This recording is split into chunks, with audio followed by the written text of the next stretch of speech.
A design company was on the move, but their printing was stuck in reverse.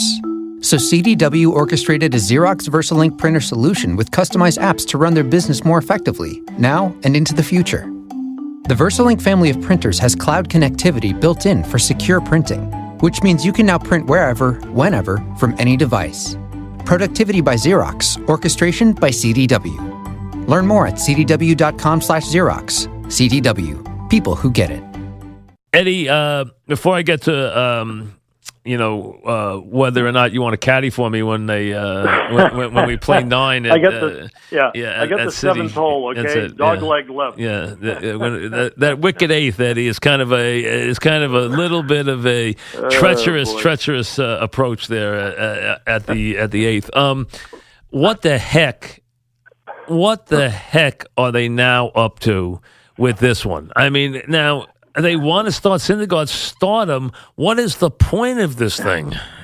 Yeah, as best I can figure, this got screwed up by DeGrom getting sick. I think originally they were going to put Syndergaard in on Saturday, which they're still going to do. Okay, so But DeGrom was going to pitch Friday. They don't want to mess with him at all, which I understand. Okay. Gesellman was supposed to pitch Saturday, and Harvey was going to go Sunday. Okay. But now Gesellman is pitching tonight because DeGrom is sick, and he's not pitching till Sunday. Harvey's going to go tomorrow, so they kept Syndergaard on the same day, and they want him to start because they want him to prep like it is for a start. They don't want to have him come in and not have it be a clean inning if he comes out of the bullpen, so they're going to start him in the first inning. But to me, it just it makes Harvey look like a horse's ass. Isn't it? Well, Sandy was asked about just with the pride. Here's the thing that listen, he's going through a few problems. I think we've seen that. What are you doing to Harvey? You got to make it more. It almost embarrasses him. I don't. Listen. They said he agreed to it. So, but what's he going to do or say at that point? It's almost embarrassing. You're almost making Harvey a sympathetic figure here. It's almost like they're embarrassing him. They really are. Yeah, I mean, Syndergaard's going to pitch an inning, and that's 10 pitches, 20 pitches, doesn't matter. He's going to pitch an inning, period. And if it's a quick inning, he's out of there. But to me, I don't know. It's almost like Harvey doesn't count anymore. That's what it's because he's like an aside. What about his warm up? What about his preparation? I mean, it's almost like he doesn't. It's almost like he doesn't count. Yeah. I mean, you can warm up as if it's a start. It's just you're not going in the first inning. Right, but what if the first inning takes a half hour or something? That's the thing. That's the problem. Yeah, I agree. Listen, it's almost like he's an aside, though. It's almost like now he doesn't count. That's how I would take it. What am I? An aside now? I don't count anymore.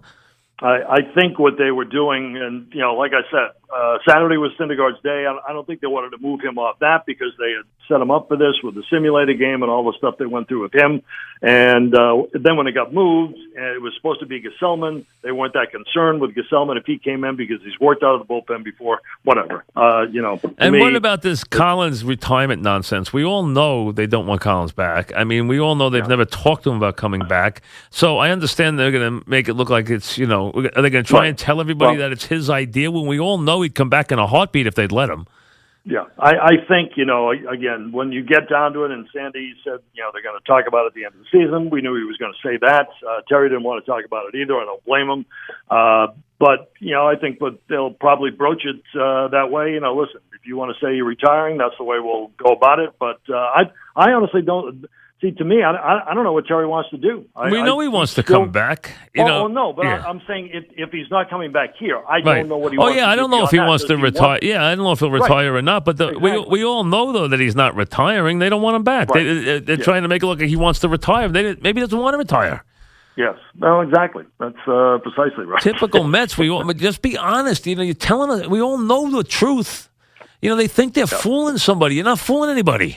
No, well, especially when you look at, an 80 or probably 90 loss season, you can move on from a manager after that. Well, also they said, listen, none of it's his fault. He never had a chance. No, I the last 30 days, they haven't even had a team.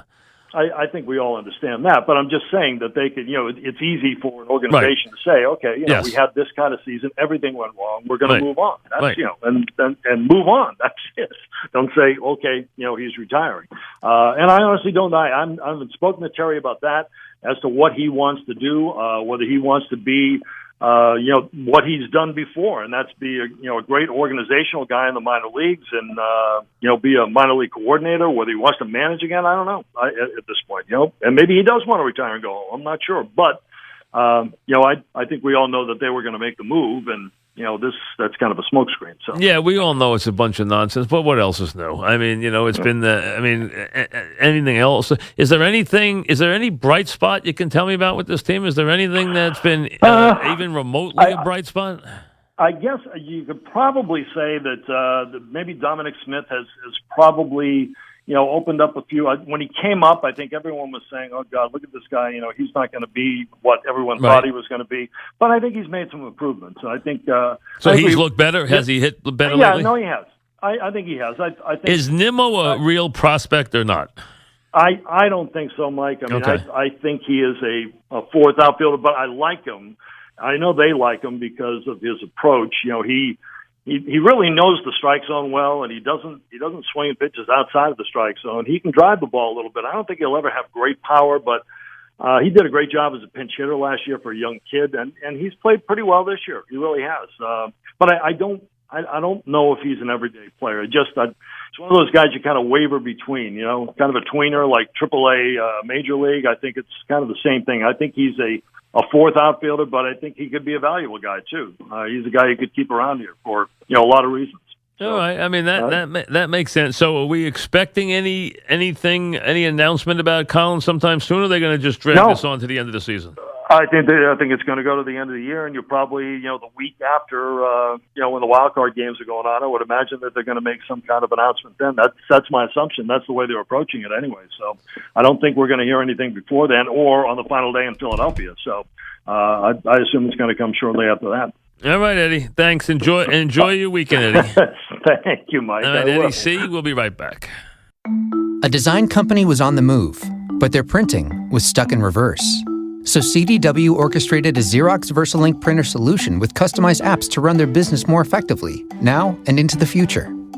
The VersaLink family of printers has cloud connectivity built in for secure printing, which means you can now print wherever, whenever, from any device. Productivity by Xerox, orchestration by CDW. Learn more at cdw.com/Xerox. CDW, people who get it.